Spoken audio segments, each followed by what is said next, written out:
Good evening. Welcome to the Bothell Planning Commission meeting for Wednesday, July 23rd, 2014. Will come to order.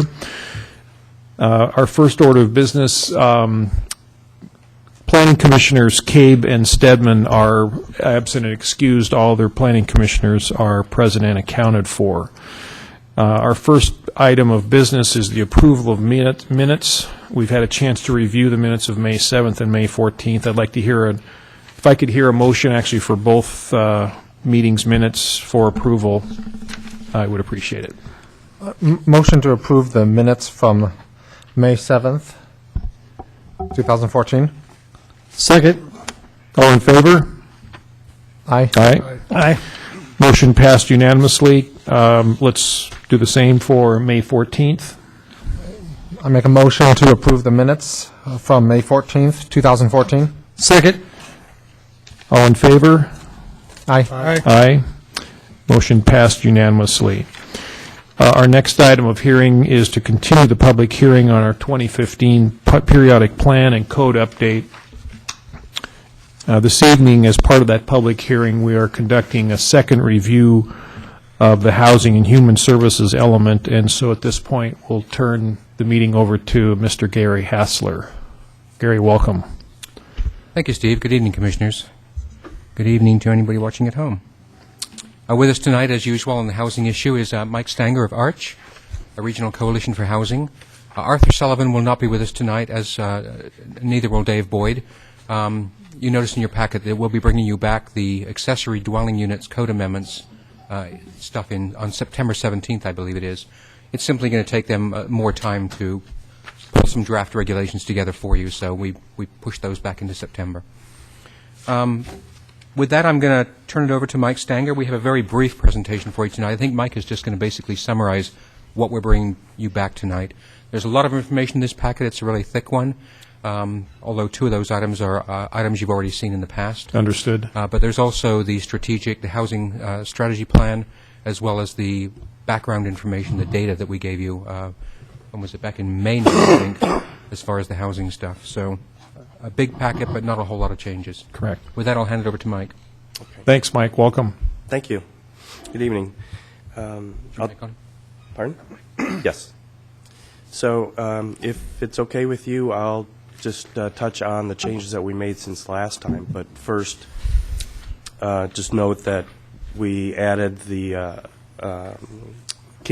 East King County housing analysis with all the data detail. A lot of questions that came up last time at the previous meeting are addressed in some ways in here, but I'd be more than happy to address any, clear up anything that either that's in here or wasn't answered in there for you at any time. And then the strategy plan, also in the packet, is not part of your immediate action, but just meant to illustrate how we translate the policies into action once the comp plan update is complete. So if that sounds okay, then... Absolutely, it does. And so, Mike, as Gary mentioned, it is a sizable packet, but I did get a chance to go through it all, and my fellow commissioners have as well. And so I think what I'd like you to do is touch on the areas that you really feel need to be brought to our attention this evening, and if there's any particular areas where you really feel like you need us to make a particular decision or recommendation. Out of the housing analysis? Yeah. Or out of the changes to the policies since last time? Yeah, well, I'm thinking particularly the housing and human services element. Right. Let's stay focused on that. Yes, Yep. great. Sounds Okay. great. So beginning on page 24, HHS 24, at the bottom of that page, there is HHS A3. It's one of the neighborhood vitality actions. The concern expressed by commissioners at your last meeting was that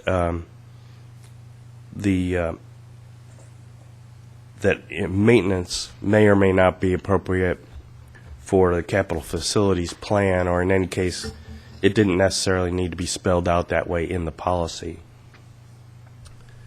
Do you recall that one? Yeah, I do. In fact, that was one of the parts of the packet that I had in terms of a question, so I'm glad you went right for that. Yeah. So that's the change that we've made there. Yep. Flipping ahead then to page 27, there's a change at HHS P16, Policy 16. And previously that said that the city's policy was to require property owners or development displacing tenants due to redevelopment would provide relocation. And we've softened that in respect to say that the council would consider that, or the city would consider some program like that. Yeah, just a comment, and if any of the other commissioners want to weigh in, but I saw that as well. All I do is I have that particular policy circled, and I wrote good next to it. So it certainly got my support. I don't know if anybody else wants to weigh in.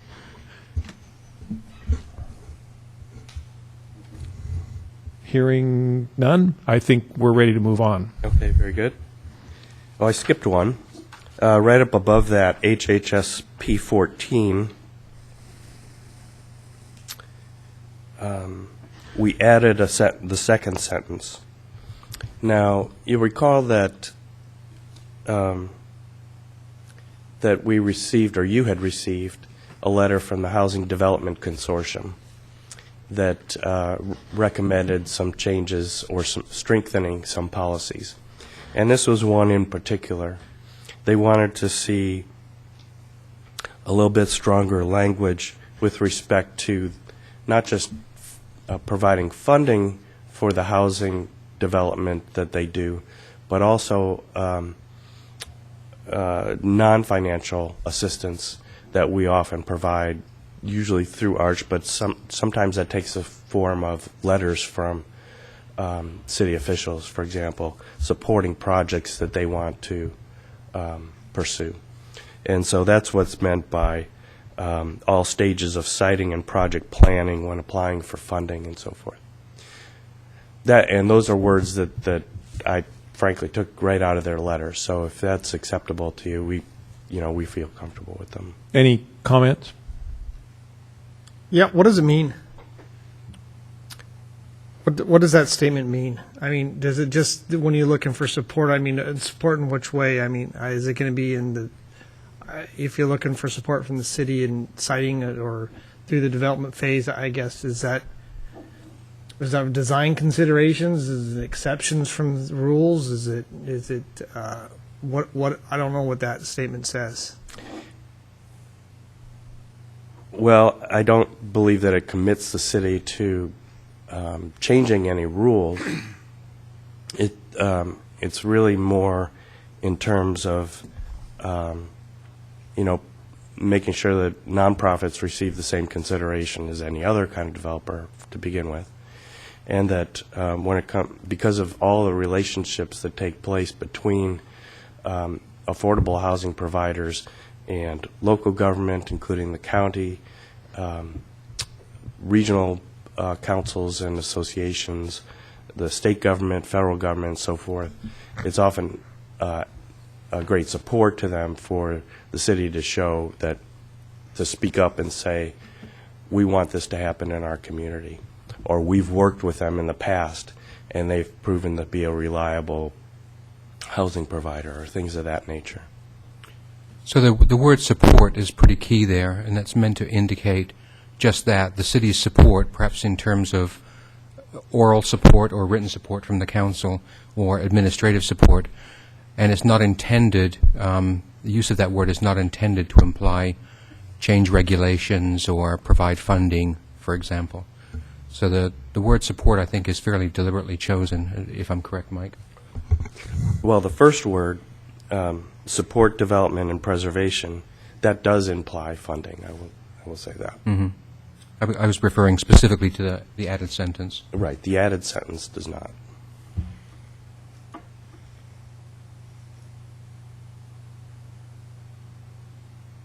Now, the city, as far as funding goes, the city makes those decisions on an annual basis. And so this doesn't imply that if the city chooses at any single year that they don't fund a project or something that they're in default of the comp plan. So does it imply that nonprofit housing organizations would get some sort of, like a preferential treatment or something with the permitting process or something like that? Is that one of the possibilities, or? Well, it's open to that, but it doesn't obligate you to that. Okay. I think the term support does, in my mind, open up the possibility of dollars. I know, Gary, you're saying it's not intended to do that, but I'm just suggesting that. What about a word like facilitate? And I maybe that's splitting hairs, but We can either, facilitate might be a little bit more in terms of kind of helping the process along, which is what I'm hearing you're saying here, but we could either take that approach, or we could simply expand the sentence to sort of describe what support means in this case. well, especially since you're saying in the previous sentence we use the word support, and you're saying in that sentence Yeah. it did imply funding. So I think there could be confusion here as to support in the one sentence means one thing and support in the other means another. So Yeah, I think based on your questions, it's clear that there could still be some clarity added to the whole Yeah. policy. I So, think that would be time and energy well spent there. yeah, Well, we- I guess my question is that it might be redundant, this adding this, because in the next one, we strive, we're already saying that we're striving to make affordable housing out there. I just don't like the implication or having to say that any one person that comes to the counter gets any more support than the next person. That's where I'm coming from. Dollar wise, that type of thing. I just think that anybody that walks up to the counter, I think it should be just a given that they're going to get, any developer will get support from the city or get the same kind of respect no matter who you are. And so I just once again, I hate when that, we're picking and choosing who we're going to support. So that's where I'm coming from. The dollar wise, that's always out of our jurisdiction. It's the county's, this council's where they're going to spend the money. So, but that's why I asked, what does that mean? That's I actually like the ambiguity. okay. Because I feel like it gives a lot of room for just common sense to step in and fill that ambiguity. If we just say support, yeah, it's ambiguous, but then when the issue comes, I'm trusting that the right thing will happen. Whereas if we try to specifically spell it out, whether it's financial support or fast tracking or things like that, then that can create more potential for something to go wrong. I'm happy. I'm fine with it. I just want to understand what it meant. I really well, and keep in mind also that it is a policy in the comp plan. It's not a regulation within the code itself. So it's intended to provide policy-level guidance to the city, and not necessarily spell out a regulation or what the city will do in terms of funding. Or another way to put that would be to open up possibilities rather Right. than to constrain them. Understood. So it could potentially, when we get to the strategy plan in the second half of this exercise early next year, the ambiguity, I guess, might call it in this policy could open up any number of policies for potential strategies for assisting nonprofits. Commissioner Clark? I'm not sure if we've decided that we are going to take another shot at clarifying that, but if you are, the term nonprofit housing organization, does that mean, when you say organization, is that anybody that is going to try to do nonprofit housing, including a private developer or somebody like that? Is that the intent? Because I know that there are certainly developers out there that are actively trying to incorporate that. Well, for me, it brings to mind primarily organizations that are incorporated as nonprofits versus, it could be interpreted to mean for-profit companies that decide to do a nonprofit project, if such a thing exists. I'm sure that happens, but But if the goal is to increase affordable housing, why would we choose to target ourselves at nonprofit housing organizations if that's not the only entity that's doing affordable housing? no, I believe that there are other policies in here that are meant to more targeted towards those for-profit developers who are contributing Okay. affordable housing in their projects. Okay. I think Mike is correct, though. You could interpret the language to include anyone doing a nonprofit affordable housing project. Well, I think after all that, we've circled back to say we're okay with the language as written. I Yeah. think that's kind of what I am. we're letting you know. Well, we'll get a chance to look at it again, Yeah. along with the strategy plan. So, I'll make a note next to this one if you would too. You see how it looks a few months from now. All right. We still have the same feeling. Sounds good.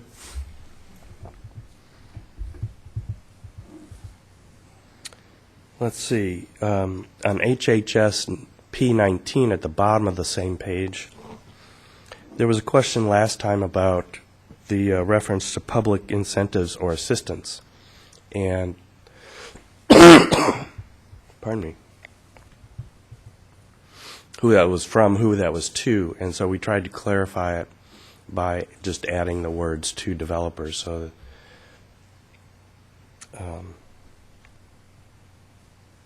I hope. I have a question. Because I haven't been involved. When you say for the longest term possible, are a lot of these attached, do they have a timeline, a sunset clause, 10 years, 5 years, 20 years on these? Well, if you're talking about the developments, the affordable housing units themselves, Yeah. typically on the east side, cities who have incentive programs, the rental units are affordable for the life of the project. Okay. On ownership units, it varies, but I would say that in most cases, they're affordable for 50 years. Okay. And one comment on that, ensure. So this is kind of the flip side of my response to support. Ensure. Can we loosen up that word? Just because to say ensure for the longest possible term is it sounds like it's getting back to an obligation, and that. For this section, I don't think we're supposed to be doing the obligations, right? These are more of aspirational goals. So, Mike, would you be happy with something like strive to ensure? Yeah, because ultimately we're going to have to make choices. There's going to be budget, there's going to be constraints, and so. Well, the way that this term, this affordability term, is executed is merely by a clause in the agreements that they make that the city makes with developers. So it's not a financial obligation on the part of the city. Now, it usually is spelled out in code that that's the way the city wants it done. So from that standpoint, I could see your point or concern that it's obligating the council to take a certain action in that code. So, whatever would make you more comfortable would be appropriate. Yeah, strive to ensure. Does that work, Mike? You could even use the word like emphasize or something, too. I think. I'm not sure, is there a difference between strive to ensure and ensure? Does it imply a lesser obligation to ensure? Or? I think it does. I think it does. I think it's, Yeah. I think it's I think a it much more aspirational. Yeah. Ensure Less sounds directive. like we're going to make it happen. Yeah. It will. Shall, right? Yeah. And I noticed we do use the word strive several other places, so at least that feels like a consistent, Sure. a consistent word. So I think you've got a consensus from us to add strive to there. Okay, very good. Yep. Moving on. The next one is more of a semantic thing, really. On the next page starts what has been called the special needs housing section, special needs housing goals, special needs housing policies, so on. And then it had subsections, one called special needs and another one labeled senior housing. And staff wondered if it might not be appropriate just to change the name for the whole section to special needs and senior housing and do away with the subheadings. And that's all that changes. Any feedback? I'll give you mine. I think it's fine. Okay. Any- And then finally, I think- HHS P24. What was that? P24. Let me find the page. Okay. Should be on the next page, Right. page 29. There are two policies related to homelessness that we have encouraged cities to consider.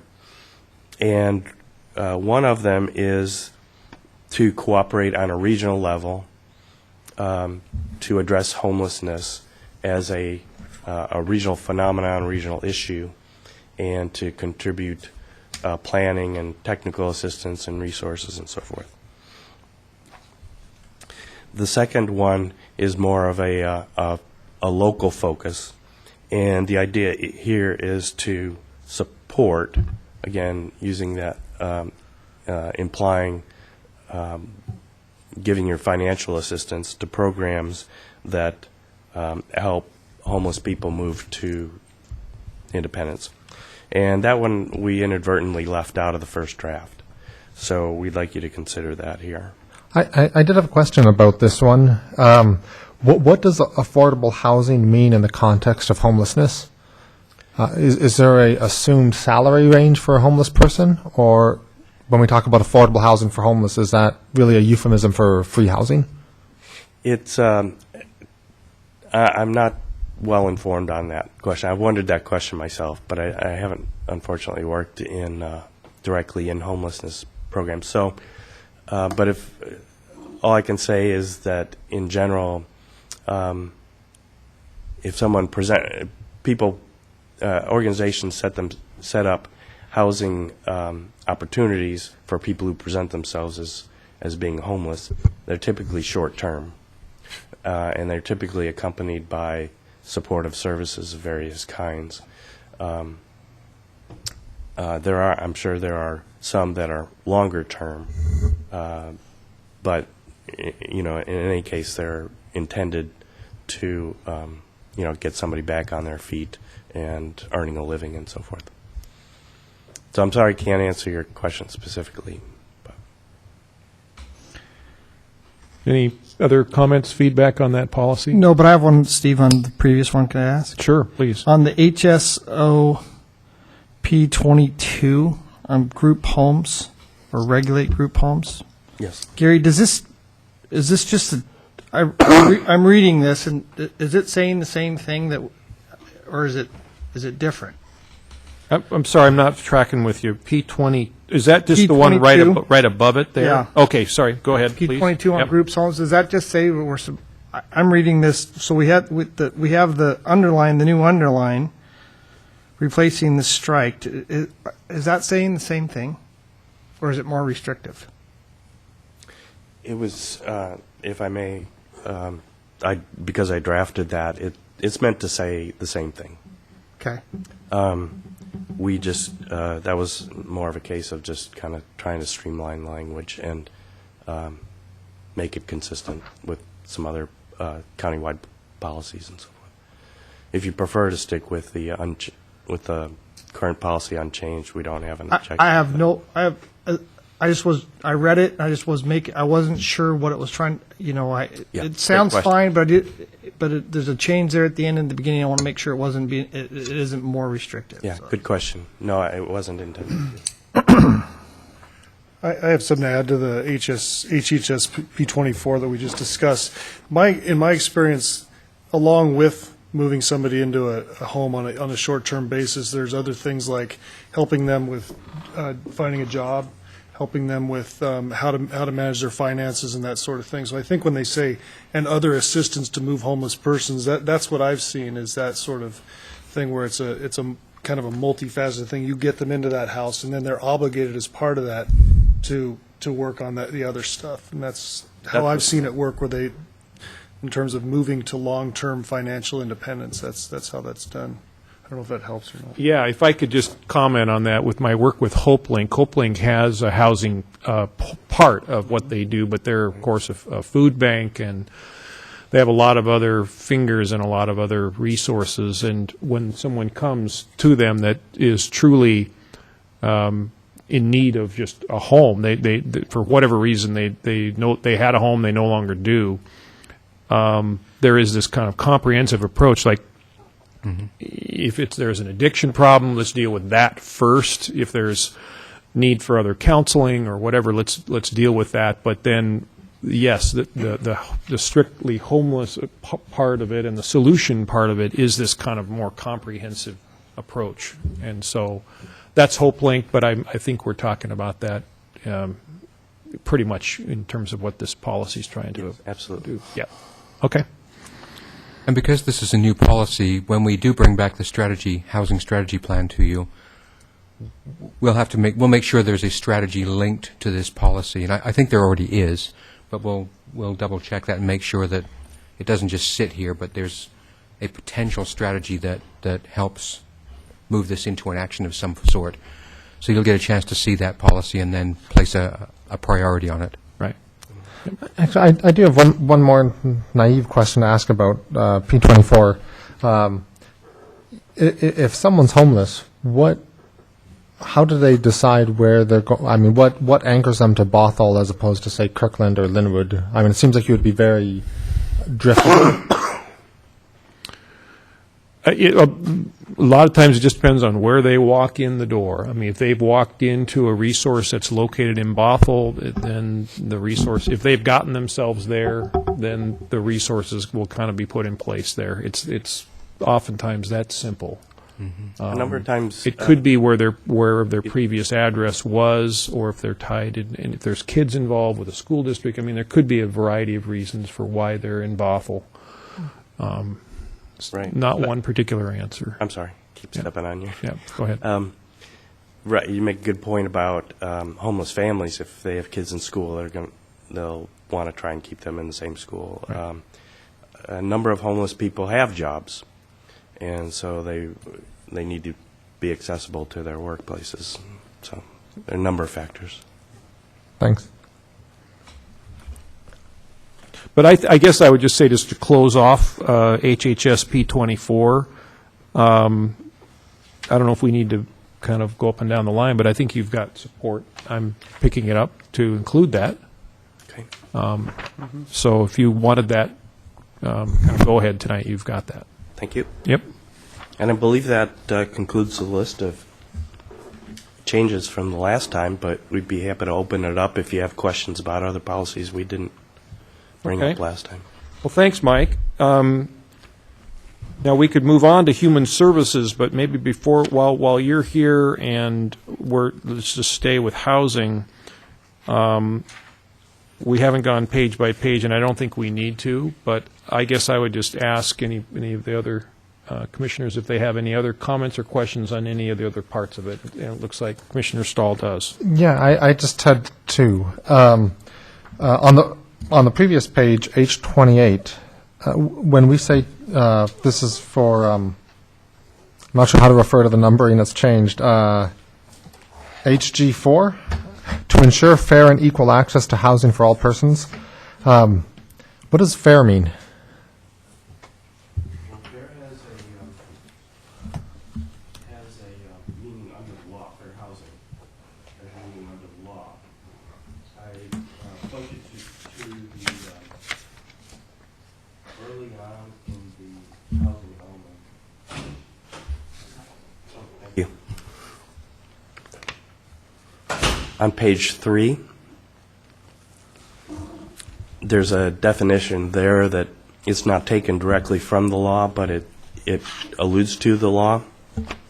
So it's basically means that people are not discriminated against on the basis of certain protected classes. Right, actually, that came to my second question. And this is back on H3 at the beginning. So this just gets back to my naive curiosity. How big of a deal is this in 2014? Do we have a lot of discrimination going on? Do we have lawsuits going on? I mean, I know from Planning Commission when we've had zoning go through, nothing really discriminatory. We haven't had zoning ordinances that discriminate based on race or color or national origin or anything else. Are there still active concerns that are happening that we need to be aware of, or is this something that's culturally where we want it to be?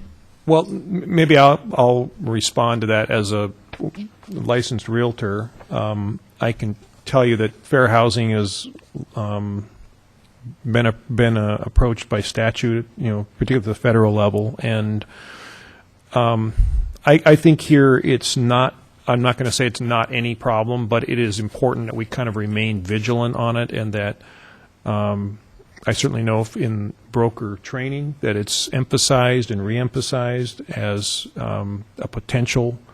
And so I would say my response to you as one who does work in the real estate market here in King County that it's not that I'm running into it a lot, but it is something that it's good for us to have that brought in front of us and have it reinforced. So, but is it just a reminder, or does it actually, just because in the zoning that we've looked at, in the ordinances we've looked at, there hasn't really been any, we don't pass a zoning law that discriminates. We don't, there is no discriminatory action. And so as a policy, what does it mean to include it? With it's a federal act. It's the Fairness Act. I think it was, I think it's also a statement of community's intent that we're going to comply with the Federal Act, not just for legal purposes, but as a statement of our morality, of if you want. of our values. Exactly. We are. I agree. Exactly. I agree. Okay. I mean, I guess where I struggled with is it just seemed obvious that we would comply with federal laws. I don't think it may not be obvious to everyone. I think it probably is to all of us in the room, but Obvious, but still important to kind of restate and have in front of us. I think it still needs to be explicitly stated. Yeah, I really support it. Okay, I understand that. I guess then I'll, just my 2 cents is I hope at some point in the future it will be so obvious to everybody it's no longer necessary to even say it. Yeah. But I guess we're just not there yet. I so. do too. Agreed. We want it to get it to where any type of discrimination becomes just part of the fabric of who we are. Then at least in HG4, when we say fair, is there a way that we can just clarify that that's fair as in the legal sense? Just because the ambiguity there could be, I don't know if that's fair with a capital F or fair where we cite. Well, maybe there's a better way to do it. That's why we included the definition in the first part of the section. But if there's a clearer way to make that connection, I think maybe the only clear way to make the connection would be to make an explicit connection to the law itself in the goal. But our thought was that a goal by its nature is pretty broadly and generally written, and I think once you see all the strike through that comes out of here and goes into the appendix, all the data stuff that follows page 3. Page 3 literally comes almost immediately before the page with that goal, pretty close. So hopefully somebody who's reading through the document still has the definitions in mind when they get to the goals and policies, or at least knows where to refer We back could to make a them. footnote, for instance, to say We could refer do to a that footnote. definition or something. Yeah, even if it's just a reference to where it's defined. Just because my concern is that two different people could interpret fair to mean almost opposite things, and A footnote, that a could footnote would be an easy confusing. way to reference to it, if the commission would like to do that. Yeah, I appreciate your comment. Thanks.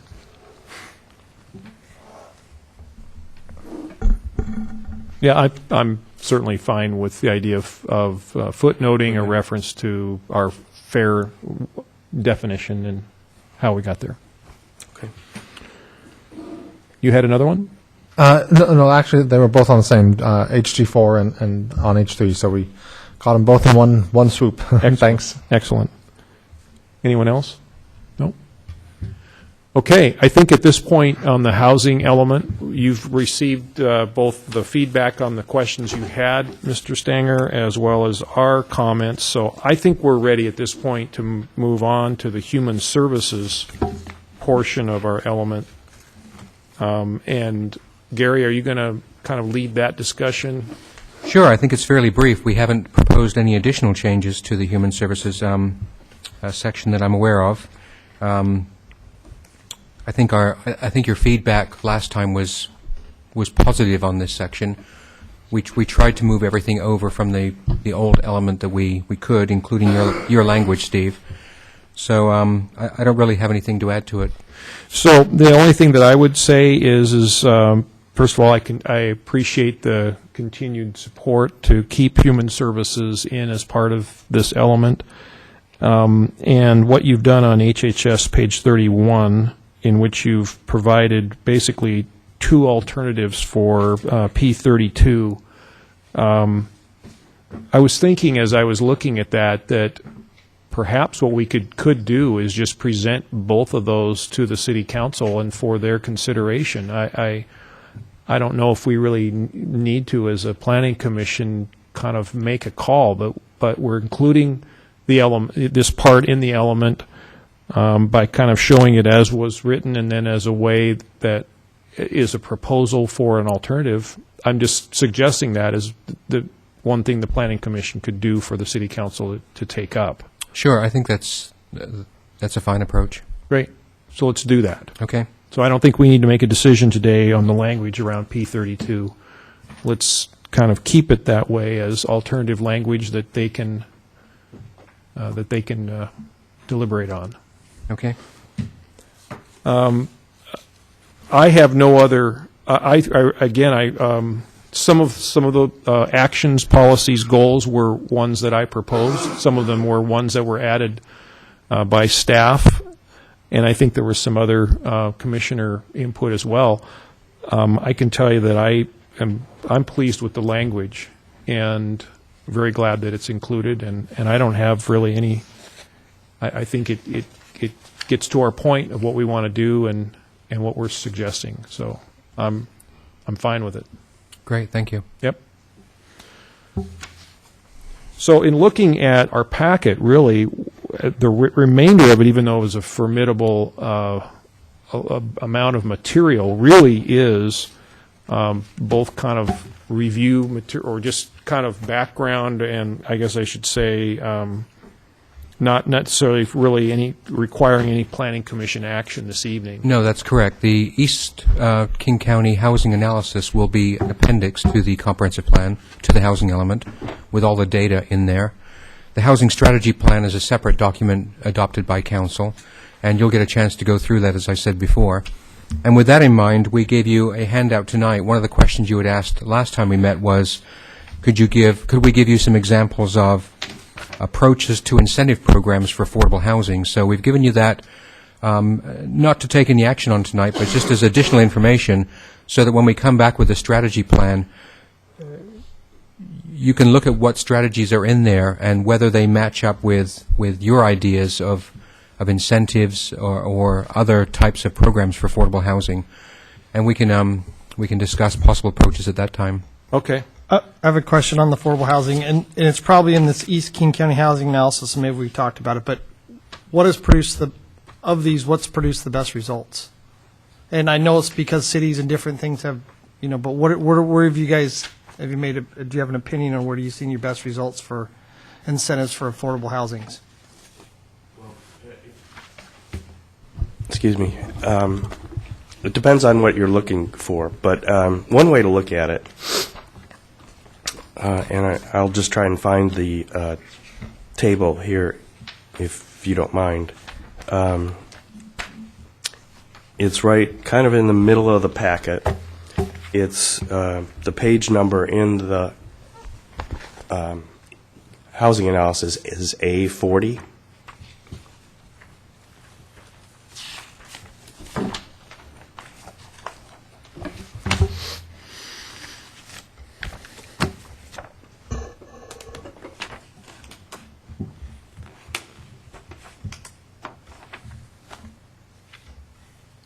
Are we there?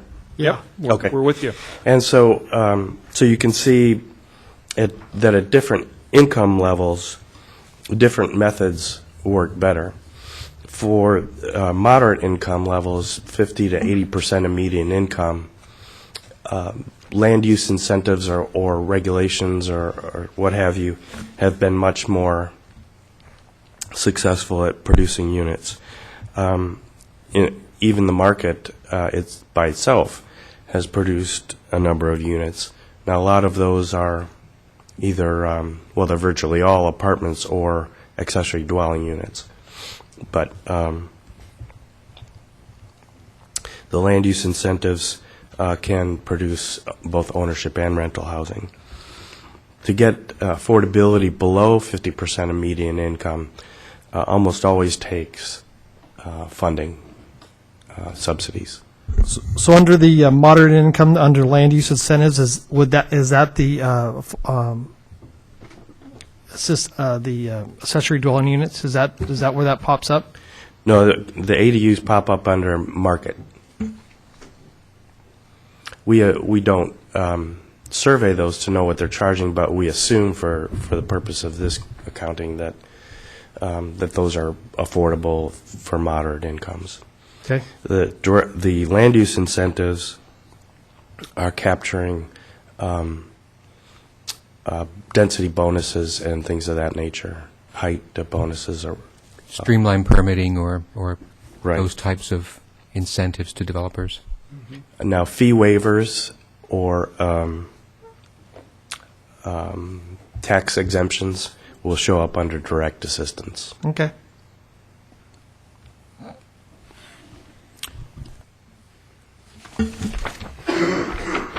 So let me just say, I appreciate you providing us with this. We will review it, and when the housing element is back on our agenda, we'll provide you some feedback on it. So thank you very much. Thank you. Our meeting has moved along pretty well this evening. If everybody would indulge me, I just had a couple of real specific questions, if you don't mind. So one was on the, this is on the housing strategy plan, and I don't have a page number. I don't see it. It looks like, well, if you look at the bottom where there's kind of a footnote that says page 9, 11, et cetera. Right. If you go to page 15, this is a real small point. And at this point, we're under senior housing regulations. And I was just kind of going down the column there, and I just noticed that cottages for seniors was ranked high, while everything else under there, under our other kind of regulations, were ranked medium. I just had to ask, why cottages for seniors is high? I don't recall the exact reason, but for whatever reason, when the Planning Commission and Council compiled the strategy plan a number of years ago, Okay. and it hasn't been that many years, Right. Probably I'm going to say 5 or 6, 7 at the most.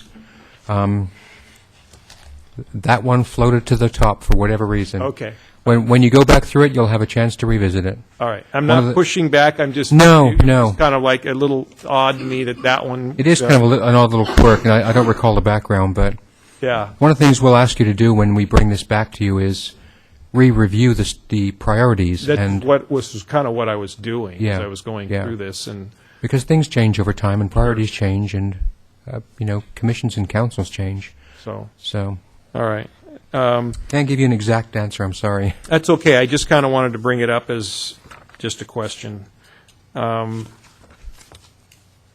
see, the only other...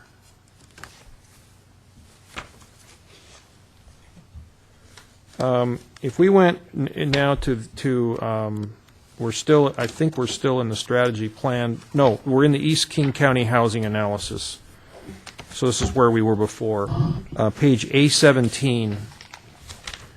This is Exhibit H4, severely cost-burdened households. Are you with me on that page? Yes, sir.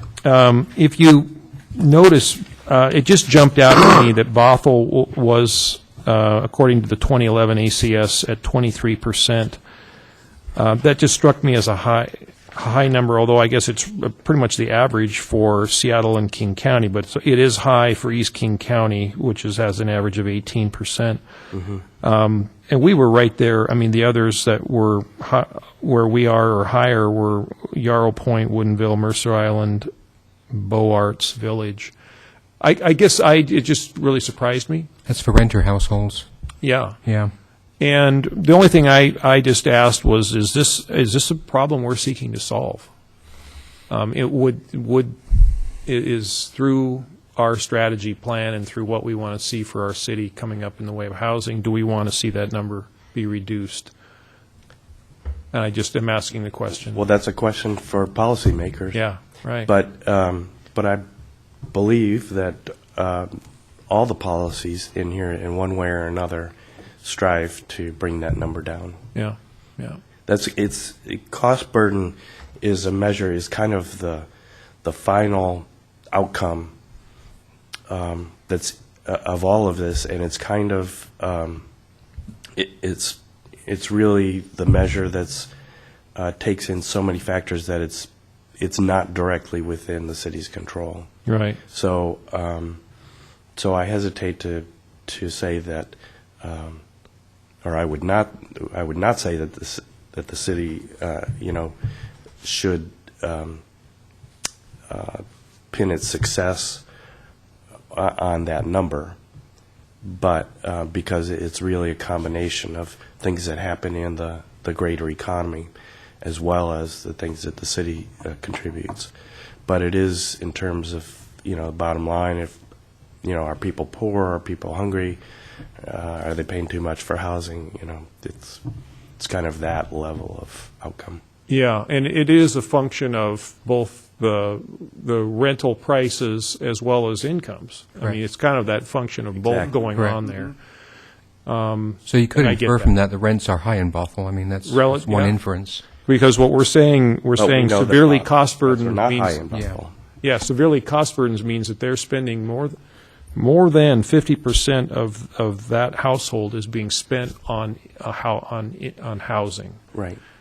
And there's a lot of things outside of our control in terms of that. But I guess it just was one that jumped out at me so in a way, there's not only the things we do to kind of keep rents down, but what can we do to encourage, and I think Bothell's actually done a very good job of encouraging high-income employers to come to our city. We've not only done that, we've succeeded in that, and yet we still have this. So it's an interesting dilemma. So anyway, I just wanted to bring that up. I don't know if everybody else would. But couldn't that also possibly be, I mean, I look at some of these cities, Beaux Arts Village, Mercer Island, Medina, are all also somewhat high, and if your household income is higher, theoretically, you can expect that number, that percentage, the percentage of your income that goes to housing could also be higher because you've got more disposable income to spend on stuff like that. So Good point. It could be that,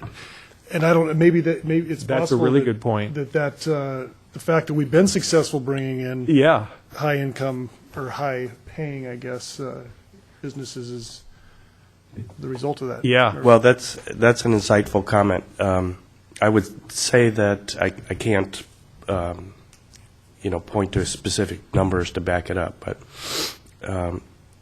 for the reasons that you mentioned, I think that number reflects to some degree the number of senior citizens with fixed incomes, And so in a lot of those communities, the point cities, Mercer Island, there are older households with, with little or no income. They're paying for their housing. Now, they're still paying for housing, otherwise they wouldn't show up on there.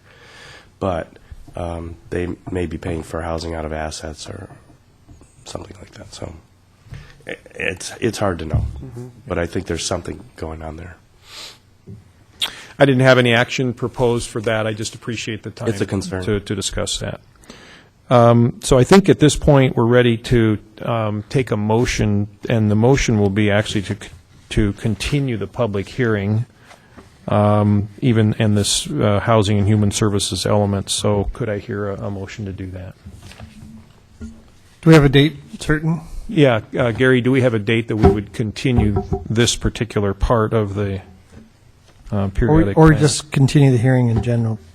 We actually didn't have a date certain to bring back the element. We were hoping you would not need to see it back again, but if you do want to see it back again, if there are changes that you need to see again, we could bring it back on September 17th with the accessory dwelling units.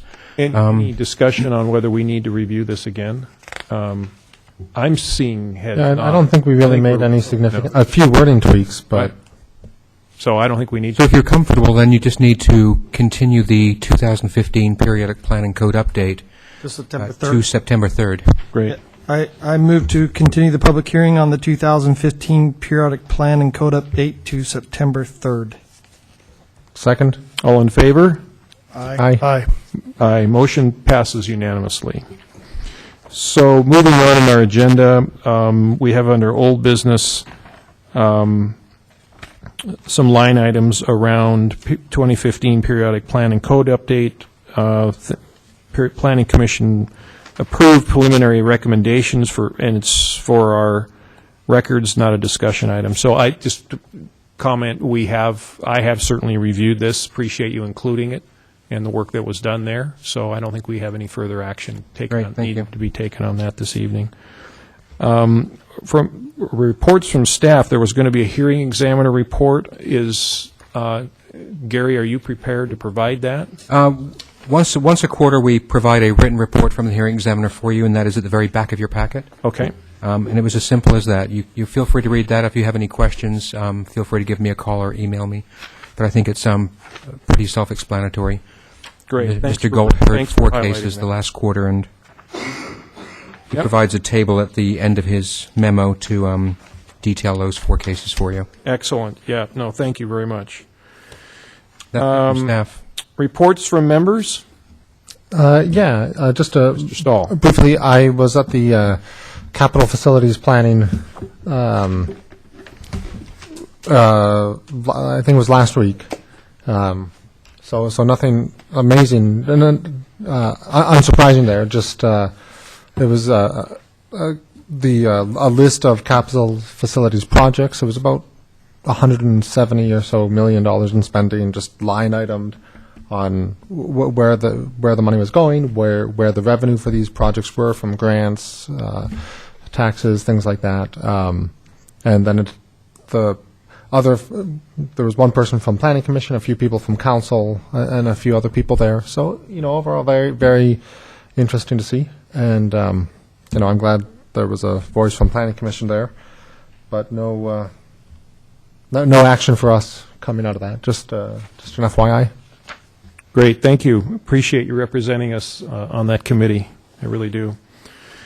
The only item I would have would be just to make sure that we are aware that we will be off in the month of August, and our next meeting will be on September 3rd, and we have a very full month of September, so we'll enjoy our time away next month and be ready to come back at it.